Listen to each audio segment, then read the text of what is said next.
Može. Samo da vratim. Ćao svima, moje ime je Milić Jovan, ja sam iz NLP Akademije kod Vladimira, završavamo NLP Practitioner, na završnom smo seminaru i danas ću vam predstaviti jednu lekciju koju smo radili na modulima. U pitanju su sidra, upravljanje emocionalnim i psihičkim stanjima uz pomoć njih i smestite se udobno i uživajte.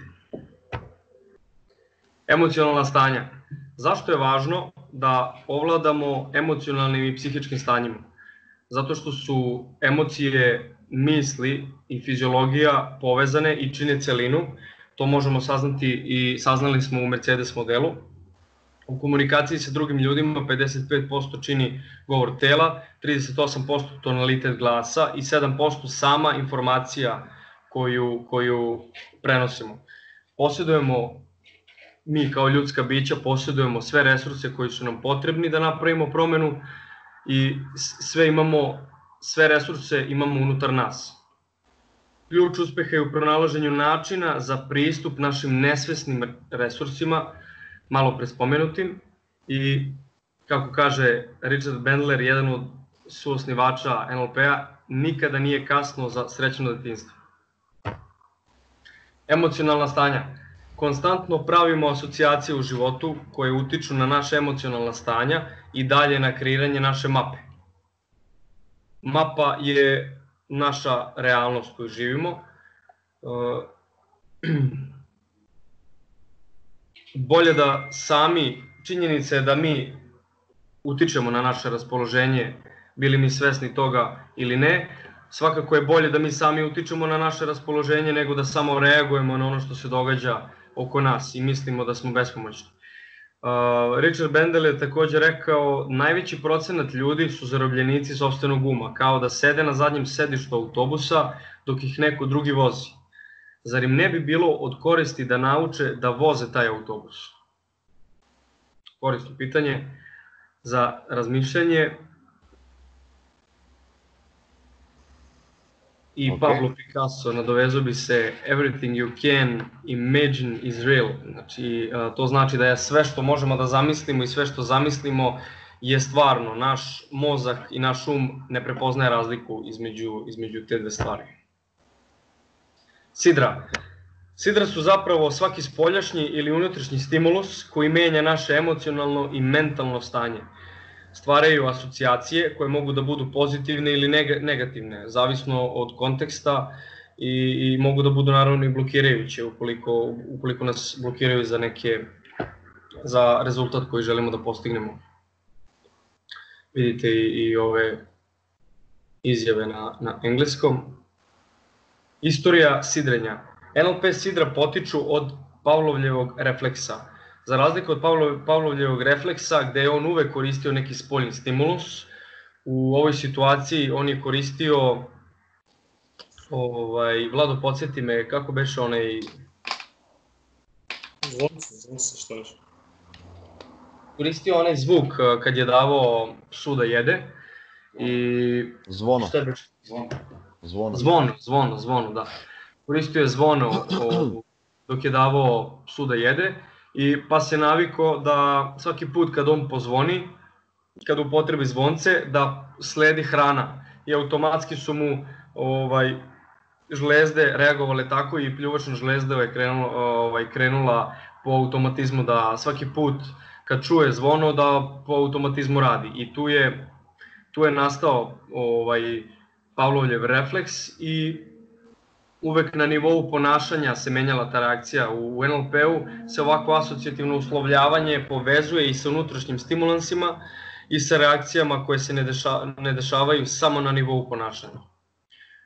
Sidra kao takva mogu biti vizuelna, primer crveno svetlo na semaforu, stop, mogu da budu auditivna, neka naša omiljena pesma, mogu da bude kinestetička, na primer dete kad sisa palac može da stvara osjećaj sigurnosti. Gustativna, ukus bakinog kolača nekog sa višnjama ili šta god. U detinjstvu mogu da budu olfaktorna, to je povezano za miris, znači miris sveže pokošene trave, miris kafe i slično, i mogu da budu stvorena svesno ili nesvesno.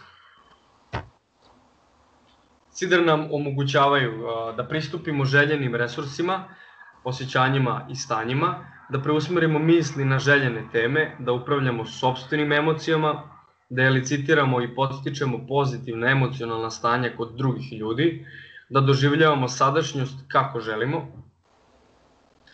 Sada ćemo ući u proces sidrenja. Proces sidrenja je, to ćemo se nadovezati kasnije, pre svega da kažem Milton Erickson je koristio proces sidrenja kako bi olakšao klijentu ulazak u stanje hipnotičkog transa. Ono što je krucijalno u procesu je odabrati pravo stanje i pravi stimulans. Evo ga, konkretno proces stanja. Pre svega elicitiramo jasno stanje koje želimo primeniti sidru kada je stanje blizu maksimuma, znači na vrhuncu se sidro aktivira, nakon toga se radi break state, to je u teoriji to bi trebalo tako da izgleda. Ovaj proces se ponavlja sve dok se ne uspostavi veza između sidra i reakcije. Sidra koja nam nisu korisna, sidra koja nam ne služe, možemo da poništimo uz pomoć sidra u kolapsu i swish tehnike. Sidra u kolapsu je zapravo slom sidara i radi se uz jednu vrlo elegantnu tehniku.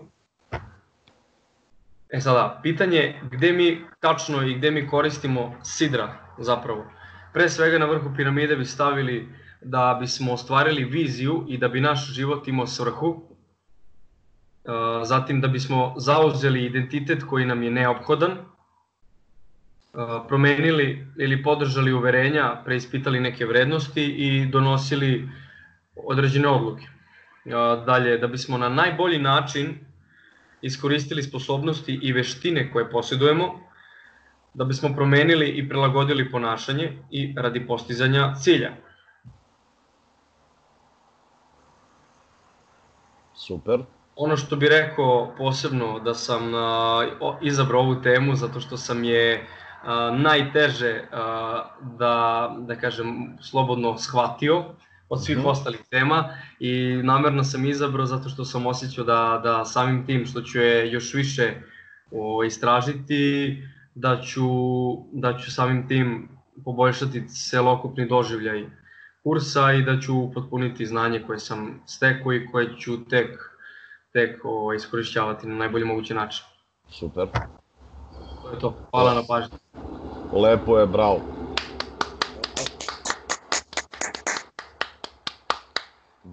Bravo, lepo je bilo.